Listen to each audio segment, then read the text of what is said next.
Last night, our fish spent a good few hours just waiting around bored, lounging in wait for the remaining contestants to arrive. One by one, they came, and as the clock ticked down, midnight finally arrived, and for the very first time, our contestants would meet Samuel J. Hyde. Hey, new friends! Hi.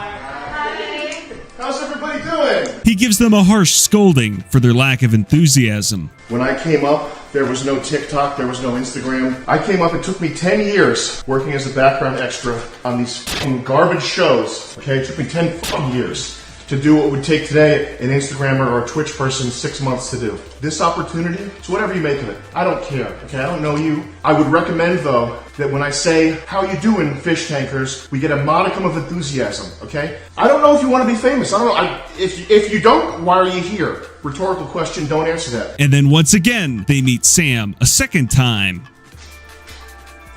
Fish, how we doing? Fishtank! Fishtank! Yeah, baby! I'm Jonathan Goldstriker. Excuse me, Jonathan Goldstriker. I can't wait to see where this takes us. Oh shit. Then it finally came time for the first ever fish tank challenge. Counting rice. I have 8 containers. Inside these 8 containers, 8 identical amounts of rice. The white rice is jasmine rice. Jasmine rice is good rice. It will get you money. The slightly less white rice, and this was not intended to be a racial thing, is brown basmati rice. Brown basmati rice will not make you money. Your task is to count the kernels of white jasmine rice while ignoring the basmati rice, which is a slightly darker rice. Again, it is not meant to be racial. Right here. Oh. Have fun, fish. Get to counting. As our fish started to count, Mr. Goldstriker got a bit hungry and decided to make a snack.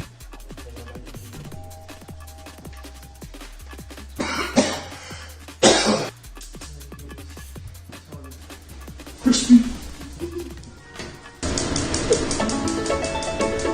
The contestants were given a little under an hour to count their rice until the host came back. With none of them having finished their counts, they were forced to guess. Sylvia got first place, Jonathan got second, and Violetta got third. Their respective prizes being $1,000, a barbecue wing dinner, and the world's most sour soda, which is the best prize, obviously. Subsequently, the first mini challenge was assigned. The Spurg squad were instructed to write essays about what they planned to achieve in the fish tank, with Goldstriker planning to return the following day to review their work. The remainder of the night was rather quiet. Our fish agreed upon their respective rooms and beds. By the way, they had to come to an agreement on who would get what bed because Sam put 7 beds in a house with 8 people. That is, it was a rather quiet night, besides Josie keeping her housemates up for hours on end with her relentless stimming.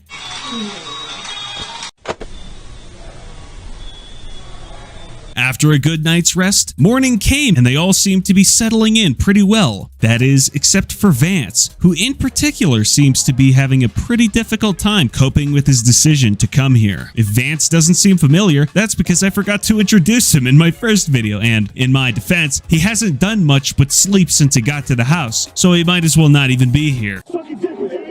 Time for our fish's morning exercise. Simmons has an improvised yoga session, and Jonathan wins a burpee contest versus Simmons. Very impressive, Jonathan. Now that it's nearing noon, because of course our fish slept in until almost 10 a.m., it's time for brunch, and our fish are heating up leftover pizza in the oven. While it's still in the cardboard box, they also briefly played hide and seek.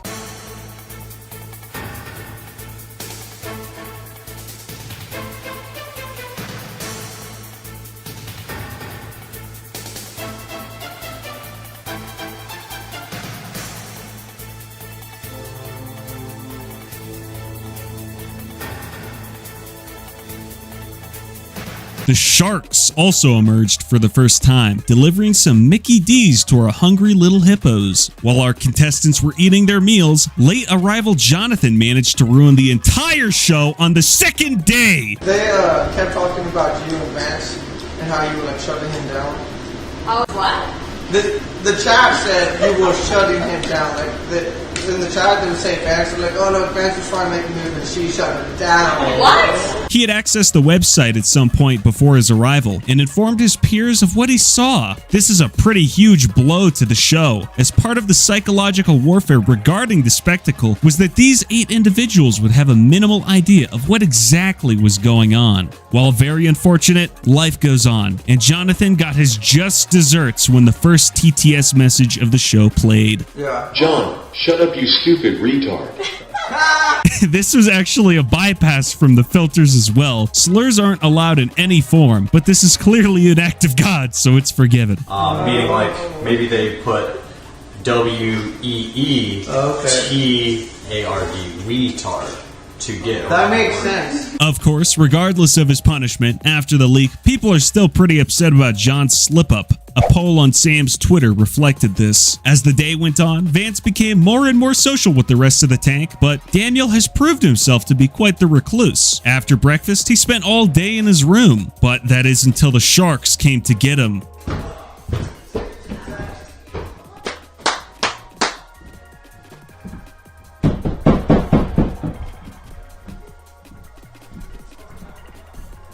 Giving him a severe punishment, probably torturing his head with needles, because, as it would turn out, the vape that he had smuggled in contained illicit substances, but a few minutes later he would return, stripped of his belongings, and then he and the rest of the fish would wait for Mr. Goldstriker to return, and it wouldn't be long. Sam would arrive with the sharks bringing gifts, including an ominous tankard of liquid and 2 takeout boxes. He claimed that the fluid was beer, but what is it really? It's anyone's guess. We're gonna find out pretty soon though. And of course, those 2 takeout boxes are Jonathan's wings that he rightfully won from the last challenge, but because he decided to narc on the show, his reward was promptly dumped into the garbage disposal. Delicious barbecue wings. I'll just put this down the garbage disposal. What?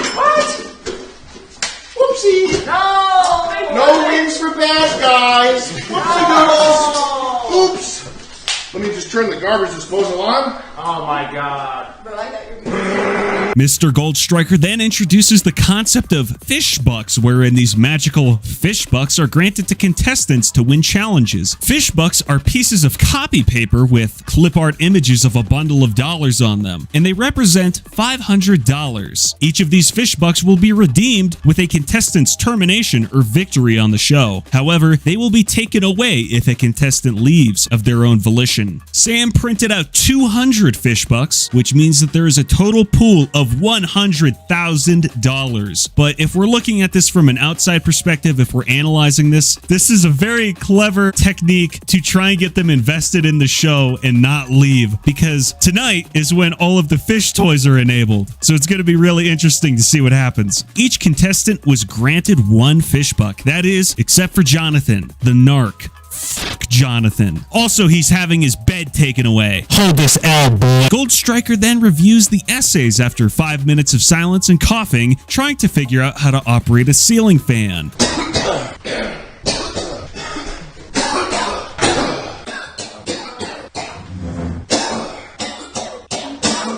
Until finally, Josie saves the day. Josie got it, ladies and gentlemen.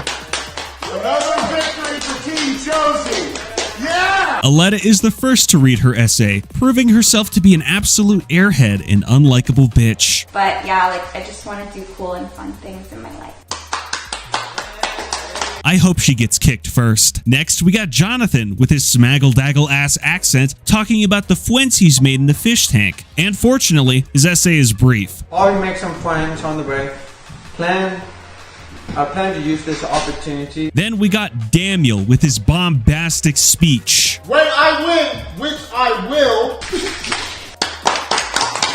Which is also pretty stupid, but better said with less words than Aletta. Then Simmons pulled up, whispering his essay to the tank, saying absolutely nothing of remark. The Ham Planet revolved her way up to the stage next to read her stupid essay, which will also be skipped. Then the fan favorite Josie pulls up. As you know, my name is Josie, and I don't think I made the best first impression, as being shown by being voted most likely to be leaving first. The real Josie doesn't quit.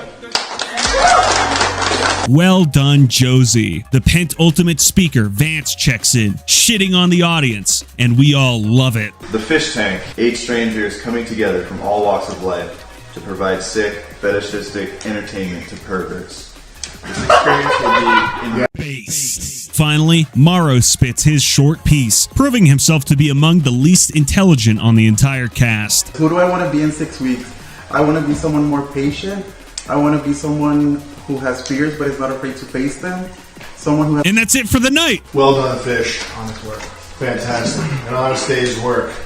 Writing essays. Unfortunately, there is no prize. Text-to-speech and power-ups will be enabled tonight, so it will be very interesting to see what transpires, but that's all I got time for. If you enjoyed, please do be sure to like, subscribe, and follow my socials, as well as support on Patreon. I plan to continue this series, updating frequently about the hottest Fishtank happenings. Quick shout-out to Rocky Stream, by the way, for hitting 10,000 subscribers. Congrats, brother. Couldn't do it without ya. And until next time, guys, peace.